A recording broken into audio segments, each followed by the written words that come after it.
தந்தை மகன் தூய ஆவியாரின் பெயராலே ஆமென். நம் ஆண்டவராகிய இயேசு கிறிஸ்துவின் அருளும் கடவுளின் அன்பும் தூய ஆவியாரின் நட்புறவும் உங்கள் அனைவரோடும் இருப்பதாக. உம்மான்மாவோடும் இருப்பதாக. இயேசுவில் பிரியமான சகோதர சகோதரிகளே, இன்றைய நாளிலே நமது தாயாம் திரு அவை நினைவு கூறுகின்ற புனிதர் ஒரு கத்தோலிக்க கிறிஸ்துவ தாயாருக்கும் பிற தெய்வங்களை வணங்குகின்ற தந்தையருக்கும் பிறந்த பிள்ளைதான் புனித சிரில். தன்னுடைய இளமை காலத்தின் முதலேயே தன்னுடைய தாயின் வழிகாட்டுதலின் வழியாக இவர் கிறிஸ்துவ நெறியில் சிறந்து விளங்கினார். இதனை முற்றிலும் பிடிக்காத அவரது தந்தை எப்பொழுதுமே தனது மகனை அவர் துன்புறுத்தி கொண்டிருப்பார். ஒரு காலகட்டத்திலே தன்னுடைய மகனான சிரிலை இவர் வீட்டை விட்டு வெளியேற்றுகின்றார். அப்பொழுது புனித சிரில் அவர்கள் இவ்வாறாக சொன்னார்: நான் கிறிஸ்துவுக்காக படுகின்ற துன்பம் மிகவும் குறைவு, ஆனால் இதற்கான கைமாறு விண்ணுலகத்தில் எனக்கு அதிகமாக இருக்கும் என்று சொன்னாராம். பிறகு இதை அறிந்த செசரியா ஆளுநன் தன்னுடைய படைத்தளபதிகளை அனுப்பி அவரை கூட்டிக் கொண்டு வருமாறு சொன்னார். அப்பொழுது இந்த படை வீரர்கள் சிரிலை சென்று பார்க்கும்போது மிக ஒரு சிறிய பிள்ளையாக இருப்பதை பார்த்துவிட்டு அந்த படை வீரர்கள் புனித சிரில் அவர்களிடத்திலே சொன்னார்களாம்: நீ கண்டிப்பாக ரோமை தெய்வங்களை ஏற்றுக்கொள்ள வேண்டும், இல்லை என்றால் ஆளுநன் உனக்கு கண்டிப்பாக அதிக சித்திரவதைகள் கொடுப்பார் என்று சொன்னாலாம். இருந்தாலும் புனித சிரில் அவர்கள், நான் கிறிஸ்துவுக்காக அவரை மாட்சிப்படுத்துவதற்காக நான் எந்த ஒரு துன்பத்தையும் ஏற்க தயார் என்று சொன்னாராம். இதை அறிந்த ஆளுநன் தன்னிடத்தில் இருந்த வாளை எடுத்து புனித சிரில் அவர்களை கொன்றுவிட்டார். இவ்வாறு புனித சிரில் கிறிஸ்துவுக்காக தனது உயிரையே தந்து அவர் சான்று பகர்ந்திருக்கின்றார். இயேசுவில் பிரியமானவர்களே, நாம் ஒவ்வொருவரும் கிறிஸ்துவுக்காக சான்று பகர அழைக்கப்பட்டிருக்கின்றோம் என்பதை இன்றைய நாளிலே நாம் நினைவு கூறுகின்ற இந்த புனிதரின் வழியாக நாம் ஏற்றுக்கொள்வோம். பல நேரங்களிலே நாம் கிறிஸ்தவர்களாக கிறிஸ்துவுக்காக சான்று பகராத தருணங்களுக்காக இத்திருப்பலியிலே மனம் வருந்தி மன்னிப்பு வேண்டுவோம்.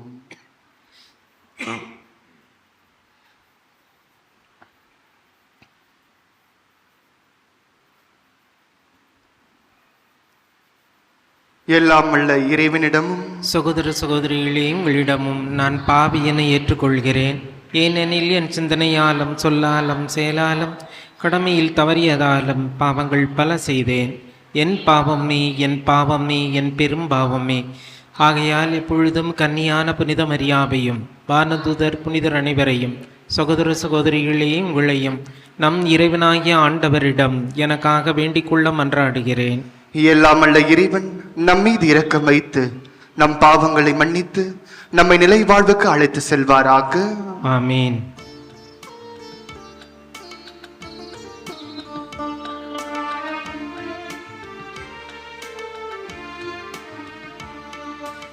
ஆண்டவரே இரக்கமாயிரும்.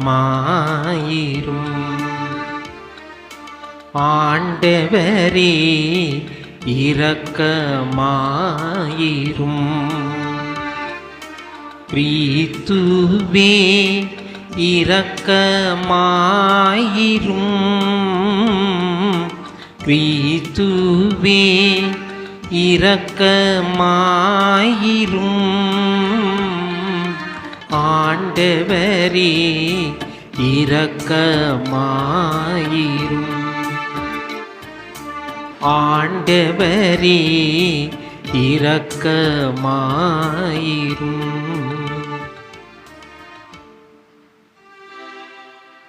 மன்றாடுவோமாக.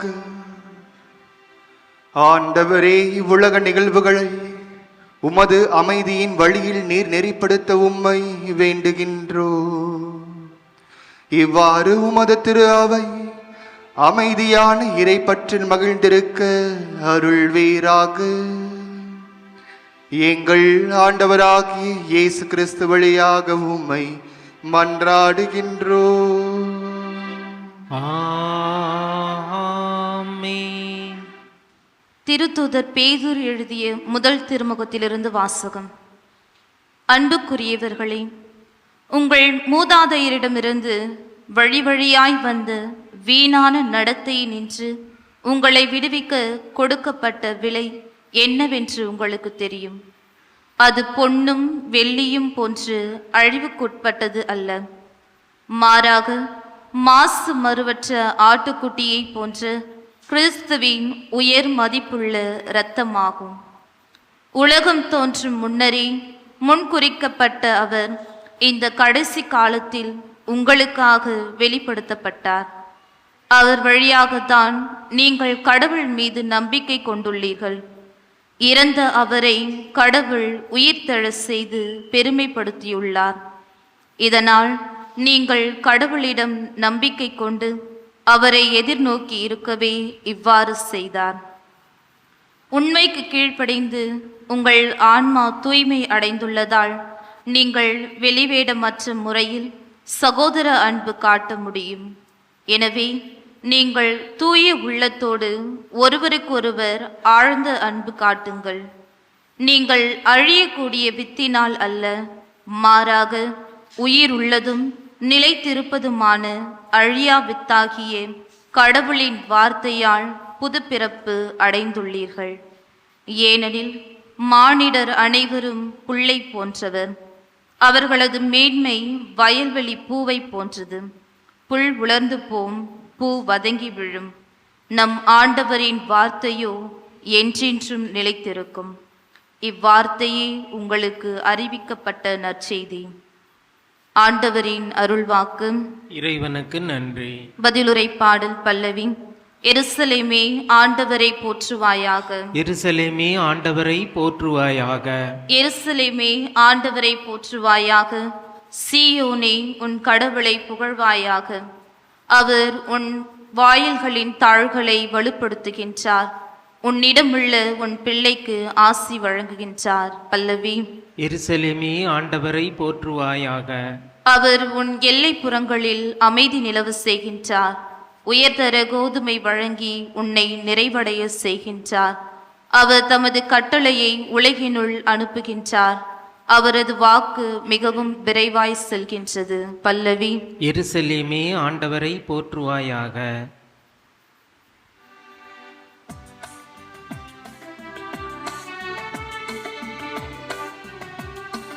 அல்லேலூயா அல்லேலூயா அல்லேலூயா அல்லேலூயா அல்லேலூயா அல்லேலூயா. நம் ஆண்டவராகிய இயேசு கிறிஸ்து பணிவிடை புரியவும் பலருடைய மீட்புக்கு விலையாக தன்னுயிரை அளிக்கவும் இவ்வுலகுக்கு வந்தார். அல்லேலூயா அல்லேலூயா அல்லேலூயா.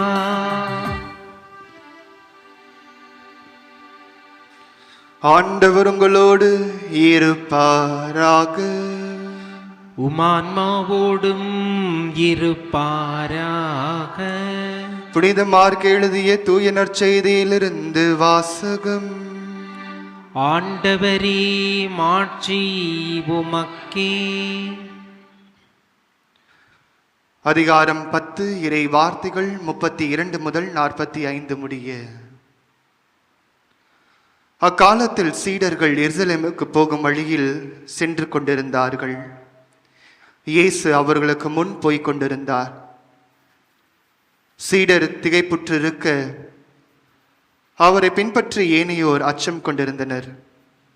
அவர் மீண்டும் 12 அழைத்து தமக்கு நிகழவிருப்பதை குறித்து பேசத் தொடங்கினார். அவர், இப்பொழுது நாம் எருசலேமுக்கு செல்கின்றோம். மானிட மகன் தலைமை குருக்களிடமும் மறைநூல் அறிஞர்களிடமும் ஒப்புவிக்கப்படுவார். அவர்கள் அவருக்கு மரண தண்டனை விதித்து அவரை பிற இனத்தவரிடம் ஒப்புவிப்பார்கள். அவர்கள் ஏளனம் செய்து அவர்கள் மீது துப்பி சாட்டையால் அடித்து அவரை கொலை செய்வார்கள். 3 நாட்களுக்கு பின் அவர் உயிர் தெழுவார் என்று அவர்களிடம் கூறினார். செபதேயுவின் மக்கள் யாக்கோவும் யோவானும் அவரை அணுகி சென்று அவரிடம், போதகரே, நாங்கள் கேட்பதை நீர் எங்களுக்கு செய்ய வேண்டும் என விரும்புகின்றோம் என்றார்கள். அவர் அவர்களிடம், நான் என்ன செய்ய வேண்டும் என்று நீங்கள் விரும்புகிறீர்கள் என்று கேட்டார். அவர்கள் அவரை நோக்கி, நீர் அரியணையில் இருக்கும்போது எங்களுள் ஒருவர் உமது வலப்புறத்திலும் இன்னொருவர் உமது இடப்புறமும் அமர்ந்து கொள்ள எங்களுக்கு அருளும் என்று வேண்டினார். இயேசுவோ அவர்களிடம், நீங்கள் என்ன கேட்கிறீர்கள் என உங்களுக்கு தெரியவில்லை. நான் குடிக்கும் துன்ப கிண்ணத்தில் உங்களால் குடிக்க இயலுமா? நான் பெரும் திருமுழுக்கை உங்களால் பெற இயலுமா என்று கேட்டார். அவர்கள் அவரிடம் இயலும் என்று சொல்ல, இயேசு அவர்களை நோக்கி, நான் குடிக்கும் கிண்ணத்தில் நீங்கள் குடிப்பீர்கள், நான் பெரும் திருமுழுக்கையும் நீங்கள் பெறுவீர்கள்.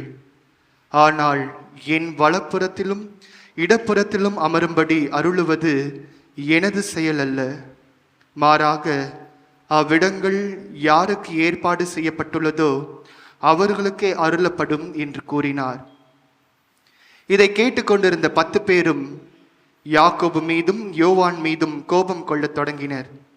இயேசு அவர்களை வரவழைத்து அவர்களிடம், பிற இனத்தவரிடையே தலைவர்கள் என கருதப்படுபவர்கள் மக்களை அடக்கி ஆளுகிறார்கள். அவர்களுள் பெரியவர்கள் அவர்கள் மீது தங்கள் அதிகாரத்தை காட்டுகிறார்கள். ஆனால் உங்களிடையே அப்படி இருக்கக்கூடாது. உங்களுள் பெரியவராக இருக்க விரும்புகிறவர் உங்கள் தொண்டராய் இருக்கட்டும். உங்கள் முதன்மையானவராக இருக்க விரும்புகிறவர் அனைவருக்கும் பணியாளராக இருக்கட்டும். ஏனெனில் மானிட மகன் தொண்டு ஏற்பதற்கு அல்ல, மாறாக தொண்டு ஆற்றுவதற்கும் பலருடைய மீட்பு ஈடாக தம் உயிரை கொடுப்பதற்கும் வந்தார் என்று கூறினார். ஆண்டவரின் அருள்வாக்கு. கிறிஸ்துவே உமக்கு புகழ். இயேசுவில் பிரியமான சகோதர சகோதரிகளே, நாம் வாழுகின்ற இந்த வாழ்க்கையிலே எது மிகவும் மேன்மையானது? அல்லது இப்படியும் கேட்கலாம், நம்முடைய வாழ்வின் மேன்மை எது?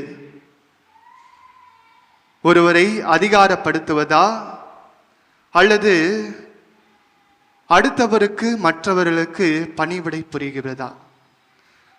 அன்புக்குரியவர்களே, இன்றைய நற்செய்தி வாசகத்திலே நாம் கேட்டும் ஆண்டவர் இயேசு கிறிஸ்து தன்னுடைய பாடுகள் மற்றும் அவர் உயிர்ப்பையும் பற்றி தன்னுடைய சீடர்களுக்கு 3வது முறையாக அவர் அறிவிப்பதை பார்க்கின்றோம். ஆனால் 3 முறை அறிவித்த பிறகும் கூட ஆண்டவரோடு இருக்கின்ற சீடர்கள் அவர் என்ன சொல்லுகிறார் என்பதை முற்றிலுமாக புரியாமல் இருப்பதை நாம் பார்க்கின்றோம். அன்புக்குரியவர்களே, பல நேரங்களில் நாமும் ஆண்டவருடைய சீடர்களை போன்றுதான் இருக்கின்றோம். ஆண்டவருடைய சீடர் எப்போதுமே இயேசுவோடு தான் இருந்தார்கள். நாமும் எப்போதுமே ஆண்டவரோடு இருக்கின்றோம். ஆனால் சீடர்களை போன்று நாமும் ஆண்டவர் வாழ்வின் மேன்மை பற்றி என்ன சொல்லுகிறார் என்பதை நாம் முற்றிலும் புரிந்து கொள்ளாமல் இருக்கின்றோம். அன்புக்குரியவர்களே, வாழ்வின் மேன்மை என்பது அடுத்தவரையோ நம்மோடு இருக்கின்றவர்களையோ அதிகாரப்படுத்துவது அல்ல. அடுத்தவர்களுக்காக நாம் பணிவிடை செய்வதுதான் வாழ்வின் மேன்மை என்பதை ஆண்டவர் இயேசு கிறிஸ்து இன்றைய வாசகத்தின் மூலியமாக வழியாக நமக்கு சொல்லுகின்றார். ஒருவருக்கு நாம் பணிவிடை செய்வதற்கென்று ஒரு சில பண்புகள் இருப்பதை பார்க்கின்றோம். நீங்களும் நானும் ஒருவருக்கு பணிவிடை செய்ய வேண்டும் என்றால் இந்த 3 பண்பு மிகவும் அவசியமானது. முதலாவது, தாராள உள்ளம் கொண்டிருக்க வேண்டும். 2வது, அடுத்தவருக்கு பணி செய்யக்கூடிய தியாக உள்ளம் நாம் கொண்டிருக்க வேண்டும். மூன்றாவது மிக முக்கியமானது துணிவு இருக்க வேண்டும். இந்த மூன்றுமே நம்மோடு இருக்கும்போது நாம் கண்டிப்பாக அடுத்தவர்களுக்கு மற்றவர்களுக்கு நாம் பணிவிடை செய்ய முடியும். இயேசுவில் பிரியமான சகோதர சகோதரிகளே, இன்றைய முதலாவது வாசகத்தில் கூட நாம் கேட்டும் திருத்துதர் பேதுரு அங்கிருந்த மக்களுக்கு அவர் சொல்கின்றார், நீங்கள் தூய உள்ளத்தோடு நீங்கள் ஒருவருக்கு ஒருவர் அன்பு செய்யும் போது அங்கு நீங்கள் ஆண்டவரை பார்க்க முடியும், நீங்கள் பணிவிடை செய்ய முடியும் என்று. எனவே இன்றைய வாசகத்தின் வழியாக நாம் நம்மையே சுய ஆய்வு செய்து பார்ப்போம். நான் எனக்காக வாழுகின்றேனா அல்லது அடுத்தவர்களுக்காக வாழுகின்றேனா? நான் சுயநலமிக்க மனிதராக வாழுகின்றேனா அல்லது பொது நலத்தை கருதி கொண்டு வாழுகின்றேனா என்று நாம் ஒரு சில நொடிகள் கண்களை மூடி நாம் ஆண்டவரிடத்தில் ஜெபிப்போம். பணிவிடை பெற அல்ல, பணிவிடை புரியவே நான் வந்திருக்கேன் என்று சொன்ன ஆண்டவர் இயேசு கிறிஸ்துவே, இதோ உம் மக்களாகி எங்களை ஒவ்வொருவரையும் நிறைவாக ஆசீர்வதியும்.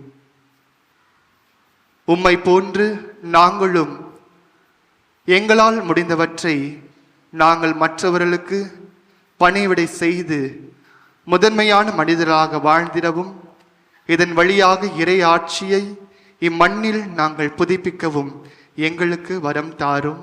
ஆமீன்.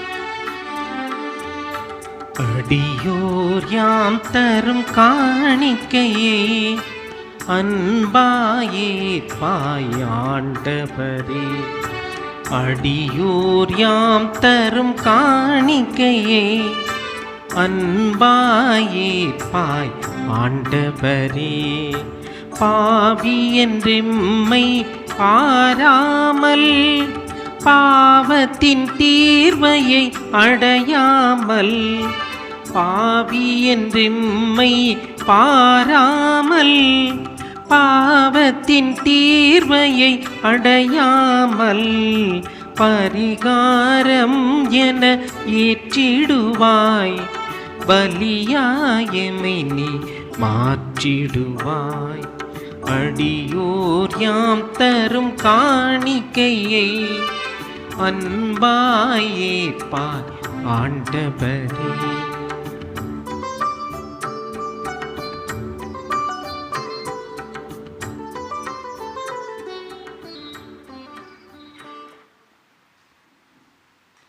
சகோதர சகோதரிகளே, என்னுடையதும் உங்களுடையதுமான இப்பலி எல்லாமல்ல தந்தையாக இறைவனுக்கு ஏற்றதாகும்படி மன்றாடுங்கள். ஆண்டவர் தமது பெயரின் புகழ்ச்சிக்காகவும் ஆட்சிக்காகவும் நமது நன்மைக்காகவும் புனித திரு அவை அனைத்து நலனுக்காகவும் உமது கையில் இருந்து இப்பள்ளியை ஏற்றுக்கொள்வாராக.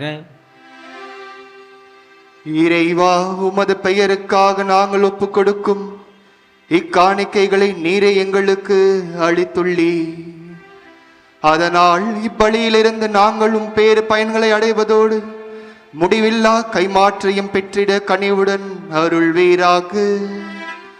எங்கள் ஆண்டவராகிய இயேசு கிறிஸ்து வழியாக உம்மை மன்றாடுகின்றோம். ஆமென். ஆண்டவர் உங்களோடு இருப்பாராக. உம்மான்மாவோடும் இருப்பாராக.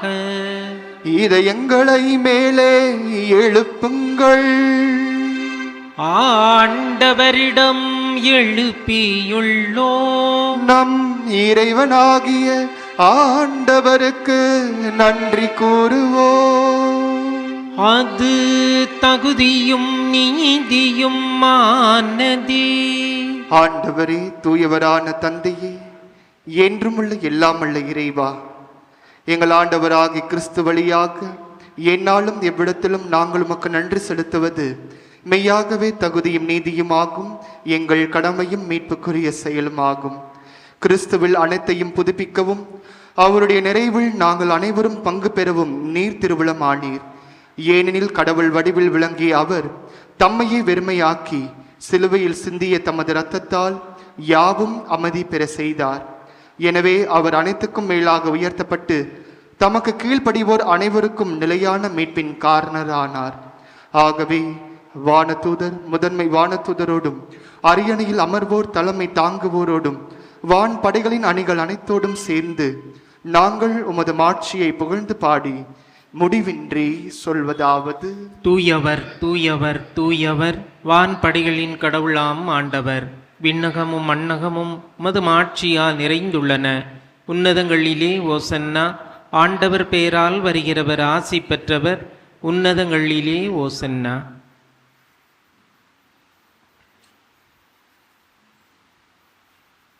ஆண்டவரே, நேர்மையாகவே தூயவர், தூய்மை அனைத்திற்கும் ஊற்று. ஆகவே உம்முடைய ஆவியை பொழிந்து இக்காணிக்கைகளை தூய்மைப்படுத்த உம்மை வேண்டுகின்றோம். இவ்வாறு எங்கள் ஆண்டவர் இயேசு கிறிஸ்துவின் உடலும் இரத்தமுமாக எங்களுக்கு இவை மாறுவனவாக.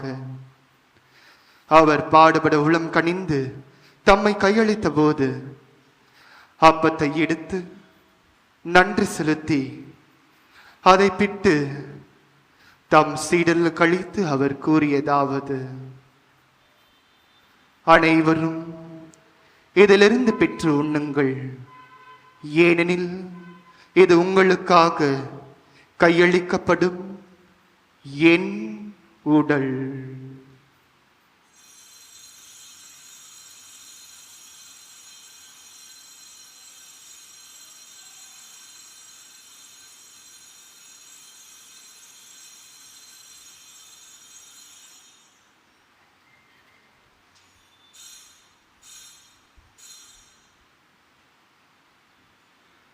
அவ்வண்ணமே இரவு விருந்தை அருந்திய பின் கிண்ணத்தையும் எடுத்து மீண்டும் உமக்கு நன்றி கூறி தம் சீடல் கழித்து அவர் கூறியதாவது: அனைவரும் இதிலிருந்து பெற்று பருகுங்கள், ஏனெனில் இது புதிய நிலையான உடன்படிக்கைக்குரிய என் இரத்தத்தின் கிண்ணம். இது பாவ மன்னிப்புக்கென்று உங்களுக்காகவும் பலருக்காகவும் சிந்தப்படும். இதை என் நினைவாக செய்யுங்கள்.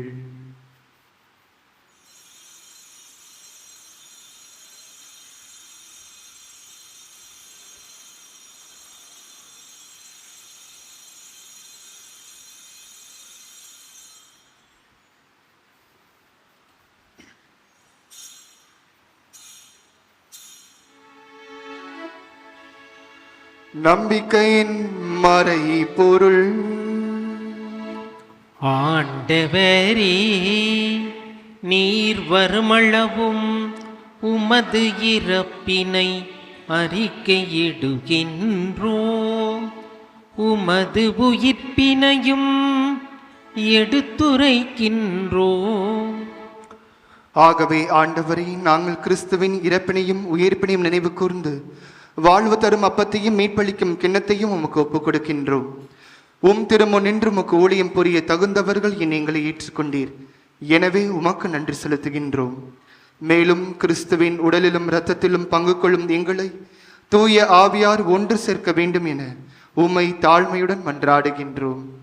ஆண்டவரே, உலகெங்கும் பரவி இருக்கும் உமது திரு அவையை நினைவு கூர்ந்தருளும். எங்கள் திருத்தந்தை பிரான்சிஸ், என் பேராயர் ஜார்ஜ், எல்லா திருநிலையினர் ஆகிய அனைவரோடும் உமது திரு அவை அன்பில் நிறைவு பெற செய்தருளும். மேலும் உயிர்த்திலும் எதிர்நோக்குடன் துயில் கொள்ளும் எங்கள் சகோதர சகோதரிகளையும் இறந்தோர் அனைவரையும் இரக்கத்துடன் நினைவு கூர்ந்து உமது திருமுக ஒளியினுள் ஏற்றருளும். எங்கள் அனைவர் மீதும் இரக்கமாயிரும். கடவுளின் கன்னித்தாயான புனித மரியா, அவருடைய துணையாளரான புனித யோசேப்பு, புனித திருத்தூதர்கள், இவ்வுலகில் உமக்கு உகந்தவராய் இருந்தோர் ஆகிய புனிதர் அனைவருடனும் நாங்கள் நிலை வாழ்வில் பங்கு கொள்ளும் தகுதி பெற்று திருமகன் இயேசு கிறிஸ்து வழியாக உம்மை புகழ்ந்தேத்து மறுமருள உம்மை மன்றாடுகின்றோம். இவர் வழியாக இவரோடு இவரில் எல்லாம் வல்ல இறைவனாகிய தாயாகிய தந்தையே, தூய ஆவியாரின் ஒன்றிப்பு எல்லா புகழும் மாட்சியும் என்றென்றும் உமக்கு உரியதே. ஆமீன், ஆமீன், ஆமீன்.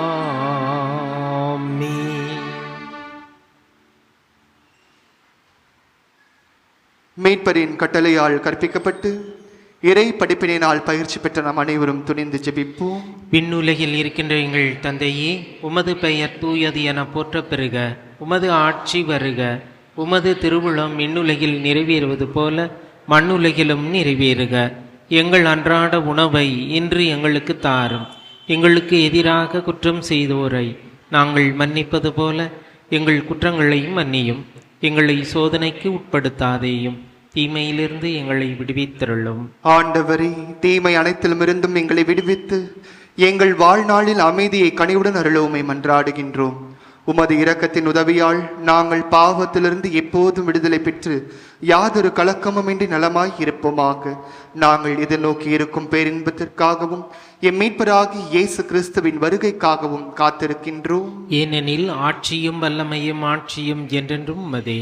ஆண்டவரே இயேசு கிறிஸ்துவே, அமைதி உங்களுக்கு விட்டு செல்கின்றேன், என் அமைதியை உங்களுக்கு அளிக்கின்றேன் என்று உம் திருத்துதலுக்கு மொழிந்தீரே.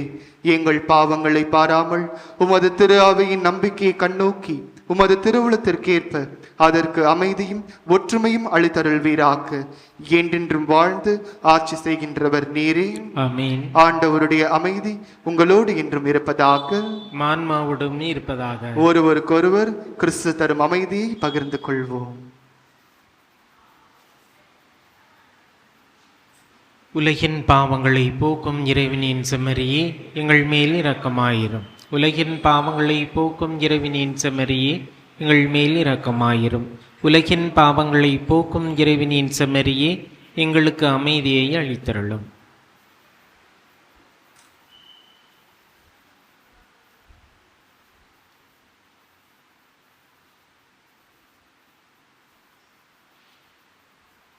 இதோ நம் ஆண்டவராகிய இயேசு கிறிஸ்து பணிவிடை பெற அல்ல, பணிவிடை புரியவே வந்தவர்.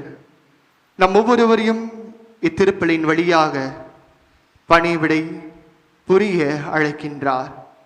இவரது அழைப்பை ஏற்று இங்கு வந்திருக்கின்ற நாம் ஒவ்வொருவரும் பேறு பெற்றோம். ஆண்டவரே, நீர் என் இல்லத்தில் எழுந்தருள நான் தகுதியற்றவன். ஆனால் ஒரு வார்த்தை மட்டும் சொல்லி இருளும், எனது ஆன்மா நலமடையும். நன்றி கூறி மன்றாடுவோமாக. ஆண்டவரே, மீட்பளிக்கும் கொடைகளால் நிறைவு பெற்ற நாங்கள் உமது இரக்கத்தை இறைஞ்சி கேட்கின்றோம். அதனால் இம்மை வாழ்வில் எங்களுக்கு ஊட்டம் அளிக்கும் இந்த அருள் அடையாளத்தால் நாங்கள் முடிவில்லா வாழ்வில் பங்கேற்க கனிவுடன் அருள்வீராக. எங்கள் ஆண்டவராகி இயேசு கிறிஸ்து வழியாக உம்மை மன்றாடுகின்றோம். ஆமென். ஆண்டவர் உங்களோடு இருப்பாராக. உமான்மாவோடும் இருப்பாராக. எல்லாம் வல்ல இறைவன் தந்தை, மகன், தூய ஆவியானவர் உங்கள் அனைவரையும் நிறைவாக ஆசீர்வதிப்பாராக. ஒருவருக்கொருவர் பணிவிடை செய்து வாழ்ந்திட சென்று வாழுங்கள். வாழ்க்கை பழி தொடரட்டும். இறைவனுக்கு நன்றி.